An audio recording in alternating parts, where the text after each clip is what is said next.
I got a random meeting on my calendar. I hope I'm not getting fired. I will die. Someone else is in there. I'm getting fired. The layoffs are coming. The layoffs are coming. As someone who has been laid off in the last year and a half, I know that 2024 and 2025, which would be right now, layoffs are coming at a very fast rate. It doesn't matter how quick the Bank of Canada is willing to lower interest rates. It's the same thing as the United States Federal Reserve. The layoffs are probably already here. In fact, there is a ton of people who've filmed their layoffs, and some of these videos are almost like a bit traumatizing me because I had something like this happen exactly the way that a lot of these people have filmed their reactions to it, where I was working, I had a call from Microsoft Teams out of nowhere. It wasn't a scheduled meeting, and it was a person higher up who, someone I don't typically talk to a lot, so I knew something was up right away, and my heart sank, and I was like, oh my God, I'm getting fired, aren't I? And I got laid off. Still haven't found a job. That's why I'm working for myself. I sell on eBay and I make content on YouTube, not just this channel, but multiple channels as well. Because I'm working for myself, I said, screw it. After that, I said, why would I pour myself into a company that can just lay you off just like that without any recourse? And that's it. You just get a small severance package that maybe helps you survive for a month or two. And that's pretty much it. So yeah, kudos to that. Sayonara. And let's take a look at some of these reactions. Can you hear me? Yes. Yeah. Can you hear me? Yeah. Okay. Yeah. So we are here. So Caroline, thank you for meeting with us today. As it's shared today at the staff meeting, we are meeting with those who are most directly impacted by this restructuring decision. Unfortunately, your position is one that is being eliminated. I want to recognize how challenging this news might be. Please know that this decision is no way a reflection of your effort, the impact you've had. You have been a vital part of our team, and I deeply appreciate your hard work, dedication, and commitment. I know there's a lot to process, and it's a difficult situation for all of us. Please know that I'm here to support you through the transition in any way I can. I'm here to provide you with additional information on next steps, so I'll turn it over to her to share more details. Okay. Hey, Caroline. Okay, I'm going to share some info with you, and you might, if you want to, you can write it down. Oh, I'm recording this. So, what was that? I'm recording this. Okay. So we've put a package together for you. No other changes. You'll be paid through the end of the week. So if you don't do anything at all, you'll still be paid through the end of the week. You have the option of staying through the end of the month if you sign what's called a transition of duties letter, and I'll get into the details of that in just a minute. And you can also keep your monitor and your keyboard and all of that kind of stuff. We would just need the laptop back. You decide tomorrow that you don't want to stick around to the end of December, you'll receive that package tomorrow, and you'll be paid through the end of the week.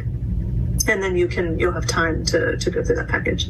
If you want to stay longer, then you'll receive the package at the end of December, and then you'll have time through January to figure out if you want to accept it or not. You'll have until 2 p.m. tomorrow to say what you want to do. So that's basically you declaring, like, I want to just get my stuff now, or I want to stay through the end of the month. So that's what that transition of duties letter is for. Any questions about all of that, like the nuts and bolts stuff?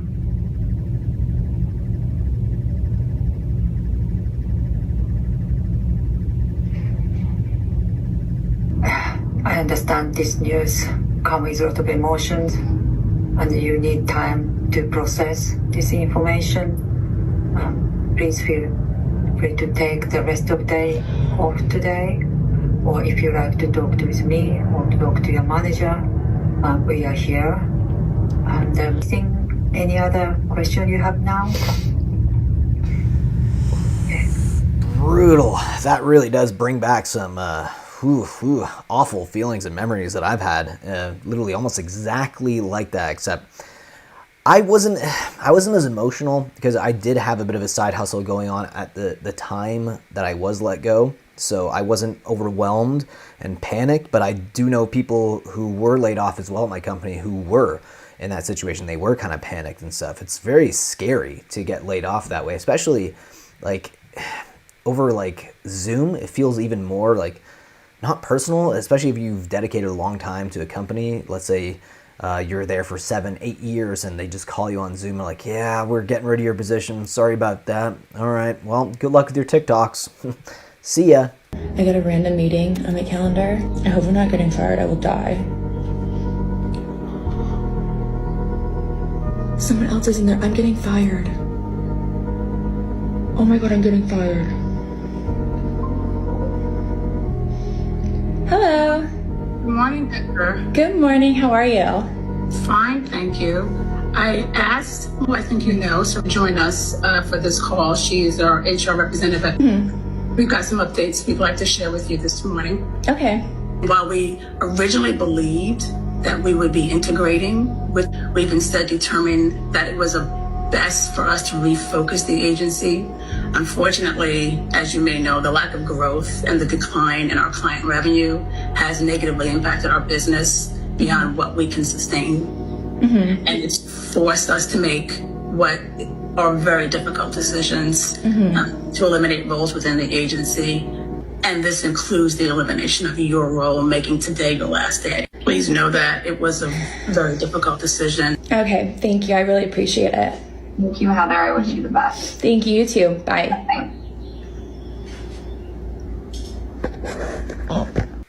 And to put on like a brave face like that as well, it's brutal. It's like, like I was kind of in a similar situation where it's like, when you get that call, you just know that you are going to get laid off. And she was unfortunately laid off, and we're going to be checking out a few more videos like that as well, just like this. Last night at like 10 o'clock, I got a calendar invite from the COO of my company with just me, the CEO, and him copied on it. So a 3-person meeting. I have no idea what this is about.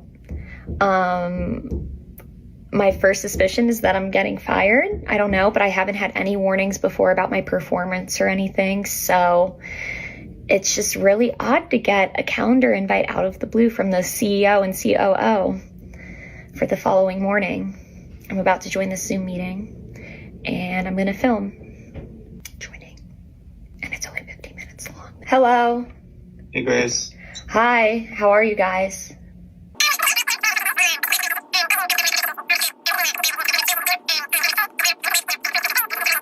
Gotcha.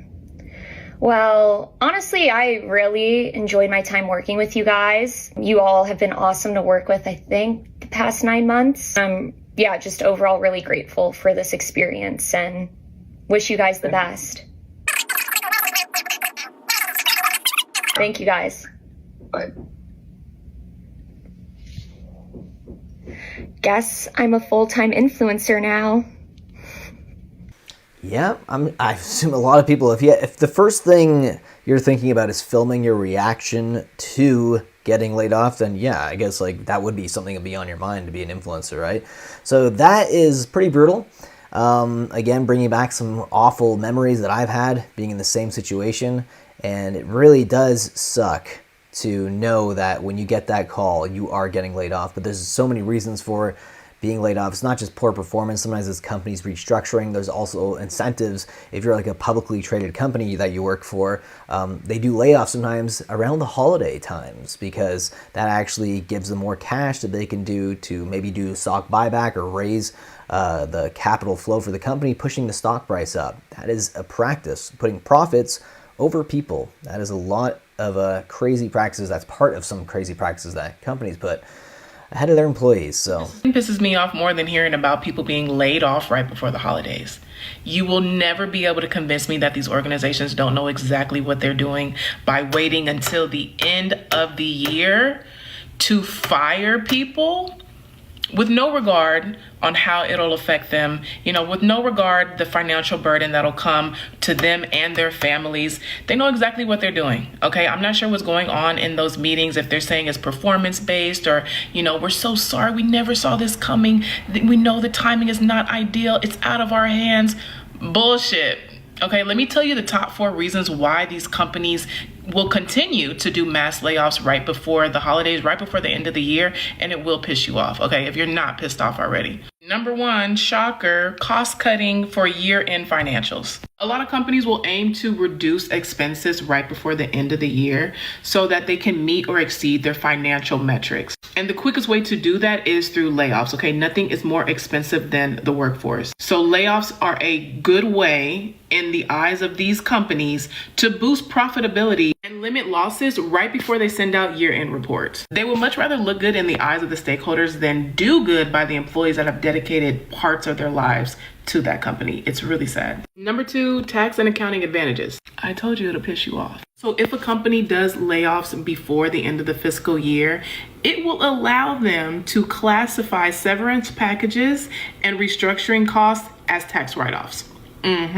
Improving their financial standing for next year. Economic uncertainty and market conditions is another reason why companies would perform mass layoffs at the end of the year. There's a lot of insider information that is being shared at the top of these organizations with these shareholders. Do you guys remember in 2019 when a lot of these CEOs were stepping down from their position right before the pandemic? Also, given the most recent presidential election, it does not take a rocket scientist to know that the economy is going to change. So a lot of these organizations are anticipating higher operational costs, leading them to preemptively reduce workforce expenses. And number 4, a shift in strategic priorities. A lot of companies will use Q4 to assess different departments and projects. And if they decide that they have different future priorities, then they can easily cut resources that are no longer serving, the direction that they want to go in. I truly feel like the way organizations conduct mass layoffs is a reflection of the core essence of how they operate as a business. A lot of companies, particularly in the tech industry, have piss poor practices when it comes to layoffs. It is clear that they will always choose finances and the bottom line over employees. And I feel like that needs to be clocked. Okay, so consider it clocked. Let me know in the comments if these are any of the reasons that they shared with you as to why they were conducting mass layoffs, or if this is something that you already knew.